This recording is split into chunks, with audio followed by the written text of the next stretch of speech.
Rajnath Singh ji.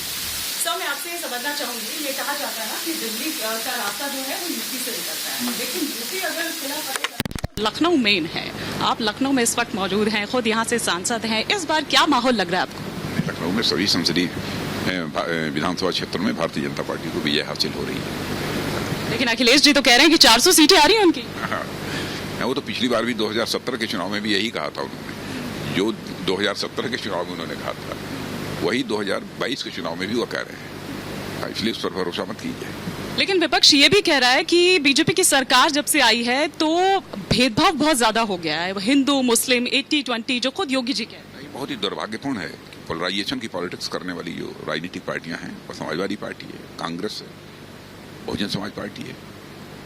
Bharatiya Janata party Hindu मुस्लिम ईसाई यह सब की पॉलिटिक्स नहीं करती है। पोलराइजेशन की पॉलिटिक्स हम नहीं करते। पोलराइजेशन की पॉलिटिक्स से हम सख्त खिलाफ हैं। हम इंसाफ और इंसानियत की राजनीति करते हैं, justice to all, appeasement of none, यही हमारा सिद्धांत है। तो सर, आप तो खुद इस प्रदेश के मुख्यमंत्री रहे हैं, तो आप क्या देख रहे हैं कि इस बार के मुद्दे क्या हैं जो उत्तर प्रदेश की जनता के हैं? गुड गवर्नेंस एंड डेवलपमेंट, सुशासन और विकास, प्रमुख रूप से दो मुद्दों पर ही मतदान होगा।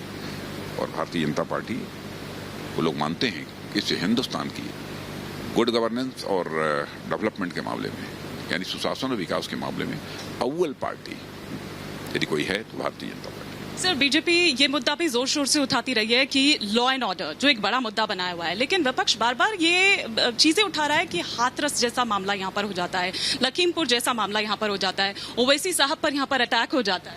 24 करोड़ की पॉपुलेशन जिस राज्य की हो, अब 5 वर्ष में 1-2 घटनाएं और जो हो जाए छोटी मोटी, तो उसको लेकर ये कहना कि लॉ एंड ऑर्डर बिल्कुल खराब है, मैं समझता हूँ इससे बड़ा अनजस्ट क्या होगा, इससे ये कहना उचित नहीं होगा। वो ये कह रहे हैं कि डराने की राजनीति करती है बीजेपी, वो इसलिए क्योंकि मतदान से ठीक पहले योगी जी का एक वीडियो वायरल हो रहा है जिसमें वो केरल और कश्मीर की बात यहाँ पर कह रहे हैं, तो वो कह रहे हैं कि बंगाल मत बनने दीजिएगा यूपी को। नहीं, जो डरने वाले होंगे डरेंगे, बीजेपी डराने वाली पॉलिटिक्स नहीं करते। जिनका डरना ही नियति है वो डरे, उनके लिए मैं क्या करूंगा। तो सर, 3 पॉलिटिक्स हम लोग नहीं। सर, 3 फेज अब तक हो चुके हैं, चौथा चरण आज का वो भी इम्पोर्टेंट है, ये तो सारे फेज इम्पोर्टेंट है, लेकिन अब तक की रिपोर्ट आप तक क्या पहुंच रही है? रिपोर्ट यही पहुंच रही है, शानदार कामयाबी हासिल हो रही है। मतलब ये कि 10 मार्च को एक होली पहले मन रही है, होली से पहले? नहीं, होली सब होली मन, हाँ, निश्चित रूप से होगी।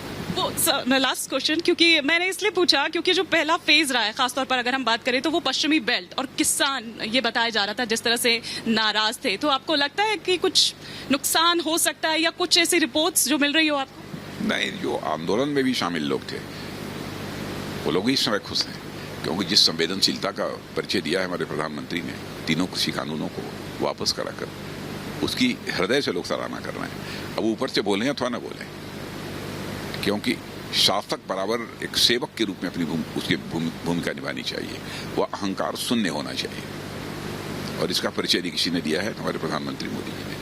ठीक है सर, वो जो एसपी कड़ी, अच्छा चलिए बहुत बहुत शुक्रिया। हमारे साथ रक्षा मंत्री राजनाथ सिंह जी इस वक्त हमारे साथ यहाँ पर जुड़े हुए थे। इस वक्त लखनऊ से विजय अमन गुप्ता के साथ हिमानी नैथानी।